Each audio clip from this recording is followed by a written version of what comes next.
So I want to speak with a Republican congressman from Texas, Brian Babin. Representative Babin knows about the damage wrought by Harvey firsthand. His home in Texas was flooded.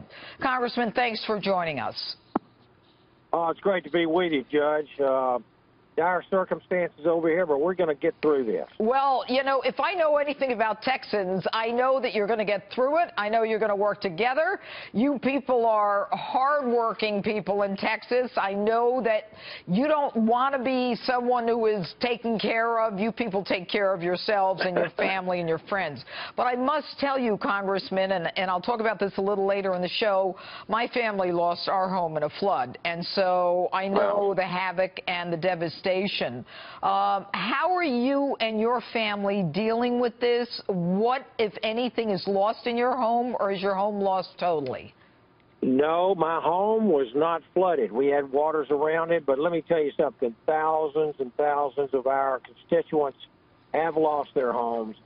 And you said it, Judge, best. Texans are very tough. They're resilient. They're self-sufficient. But we need help. And we can't do it alone. We haven't been doing it alone. A lot of folks have been coming in to help us, neighbors helping neighbors. I can't tell you what a great feeling I have to see these churches and individuals, businesses, corporations, people from out of state, everybody just pitching in and helping one another. I've been on all around my district today, except for my the parts that are inaccessible. And anyway, it's just an incredible feeling to see everybody helping everybody, and the wonderful stories that I'll give you an example. A rancher in Deweyville, Texas, he lost just about everything in this flood, including 780 head of cattle. And yet he was cooking and barbecuing and serving food to others who were flooded out and evacuees, and he was doing it for free.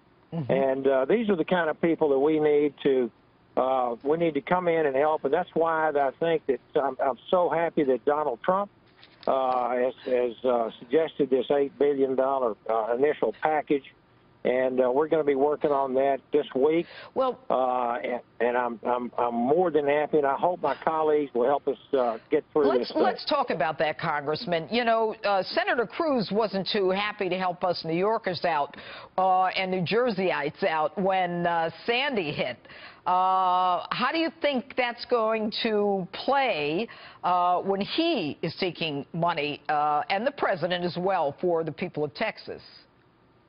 Well, you know what? I think there was a lot of politics being played by some folks, and all. Of course, I was not in the Congress at that time. But let me just say this: this is not a time to play politics. This is the worst weather disaster, the most expensive one in the history of America. And this is not the time to play politics. Well, we certainly hope not. Congressman, it never is. But unfortunately, there's a lot of people who suffered in the Northeast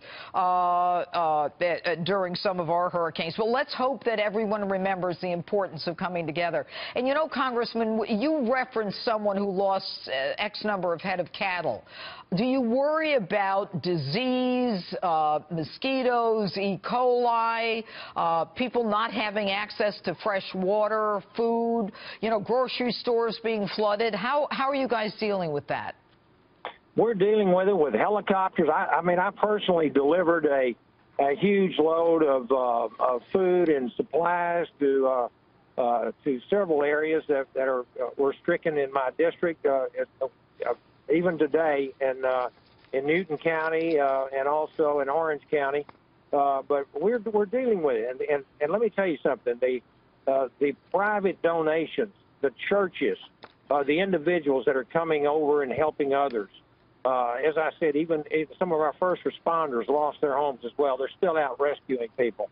It's incredible to see people that are stepping up to the plate. You know, folks don't have their hands out down here, but they know when they need help, and that's exactly what's happening. Right. And so I'm very, very happy and gratified to see everybody doing this. Yeah, and I think, and I must tell you, Congressman, I think it's your lieutenant governor who talked about the flotilla, so much like the flotilla of Dunkirk, and so many people coming from around the country to help Texans. Oh, it's just amazing. Florida, Louisiana, especially Louisiana, all of our neighbors have been coming in. Pennsylvania, Oregon, unbelievable amounts of people are down here helping folks. And, you know, we're going to get through this thing. I still have some areas of my district that are inaccessible. We've got some major problems down in the eastern part of Harris County. We have got Crosby, Deer Park, Pasadena, LaPorte, and Nassau Bay, Clear Lake. You know, those are some of our refining areas. Largely industrialized. They're shutting some of these refineries down. These people need to get back to work. And, you know, we're going to get through this thing. All right. We're driving through water as we speak. All right. Congressman Brian Babin, thanks so much for joining us in the midst of your efforts to assist fellow Texans. And our thoughts and all our prayers are with you.